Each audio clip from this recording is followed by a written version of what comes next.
ከአሜሪካ ተነስቼ ወደ ካናዳ በቦርደር ኢሌጋሊ ክሮስ አድርጌ ለማለፍ ስወስን ማንም ሰው አይዞክ፣ ማንም ሰው ይህ ነገር ያጋጥማል ችግር የለውም አይዞክ ህይወት ይስተካከላል ያለኝ ሰው የለም።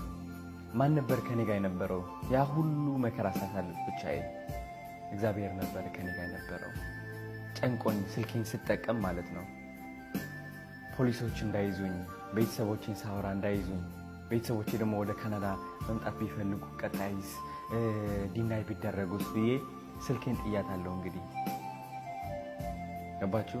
ያሉኝን ሁሉ ፎቶዎች የልጅነት ፎቶዎችን ስልኬን አውጥቼ ጣልኳት። በታክሲ እየሄድኩኝ ያለው ስቃረብ ወደ ቦርደሩ ማለት ነው። ይህ ሁሉ ሳረገው ማንም ሰው አይዞክ ችግር የለውም ምንም አይፈጠርም ያለኝ ሰው የለም። ልቤ ግን የሆነ ነገር ሹክ ይለኝ ነበር። እግዚአብሔር ነበረኝ ሁሌም። እምነቴን አላጣሁኝም።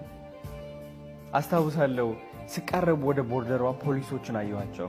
የካናዳ ፖሊሶችን ማለት ነው። አሜሪካ ላይ ሆኜ ነው እንግዲህ ቦርደሩ እዚች ነች። እንደምታስቡት በጣም ትልቅ አይደለም። በሊትራሊ እንደ መስመር ነገር ነው። ከዛ ከመግባትክ በፊት ይጠይቁሃል። እንግሊሽ መናገር ትችላለህ ይልሃል። አዎ ትላለህ። ከገባክ እንደምትታሰር ታውቃለህ ኢሌጋሊ?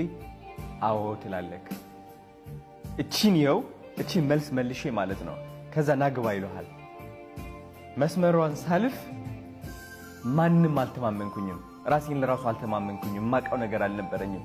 ማንን ነበር የተማመንኩት? እግዚአብሔርን። እግዚአብሔር ጥሎ አይጥለኝም ብዬ ማለት ነው።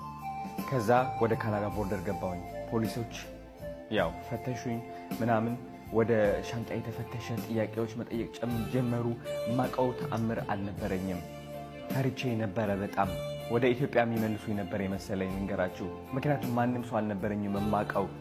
ስልኬን ጥያታለሁ። ስልክ የለኝ፣ ማወራው ሰው የለኝ። ብቻዬን። ከዛ ከማላቃቸው ከአፍሪካ የመጡ ከሌላ ሀገር ከሲሪያ ምናምን የመጡ ሰዎች ተሰባስበናል በግሩፕ ሆነን ማለት ነው። ከዛ ጨንቆኛል። ምንድነው ማድረገው? ለምንድነው ይህ ሁሉ እያደረኩት ያለሁት? ምን አይነት ደደብ ነኝ እኔ?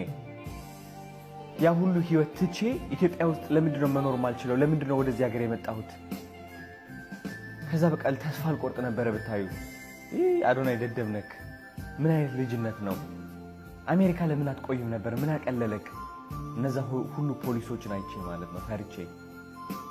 ግን ስቲል እምነቴንም አላጣሁኝም። ወደ ኪውቤክ ስገባ ወደ ካናዳ ስትገባ እንግዲህ ኪውቤክ ነው የምትገባው፣ የመጀመሪያው ከተማ መሰለኝ። ከዛ ወረቀት ከዛ ነው የምታገኘው፣ ወርክ ፐርሚትክ አይዲክ ይሰጣል ምናምን። እዛ ስገባ ትንሽ ቆየሁኝና ወደ ቶሮንቶ መሄድ አሰብኩኝ። ምክንያቱም ጠበቃዬ ቶሮንቶ ነው ያለው። ቶሮንቶ ለመሄድ ሳስብ ደግሞ እዛ ኪውቤክ ውስጥ የነበሩት ምንድነው ያሉኝ? ቶሮንቶ የምትሄድ ከሆነ ብቻ ማታውቀው ሰው ከሌለ የሚቀበል ከሌለ ሆምለስ ትሆናለህ፣ ሸልተር አታገኝም፣ በጣም ቢዚ ነው፣ መንገድ ላይ ነው የምታድረው ነው የተባልኩት። ምን አልኩኝ? እኔ ግን እግዚአብሔር ያውቃል። በእምነቴ ምክንያት አሁን ደረጃ ደርሻለሁ። በእግዚአብሔር እምነት ምክንያት ይኸው ጥሎ አልጣለኝም እግዚአብሔር። ከኔ ራሴ አልፌ እናንተን ለመርዳት እየሞከርኩኝ ነው። እና ምን ለማለት ፈልጌ ነው? ምንም ነገር ብታጡ ማለት ነው፣ ምንም ነገር ብታጡ በእግዚአብሔር እምነት እንዳታጡ። በእግዚአብሔር በምንም ተአምር እምነት እንዳታጡ። ምክንያቱም ሁሌም እያየን ነው እሱ።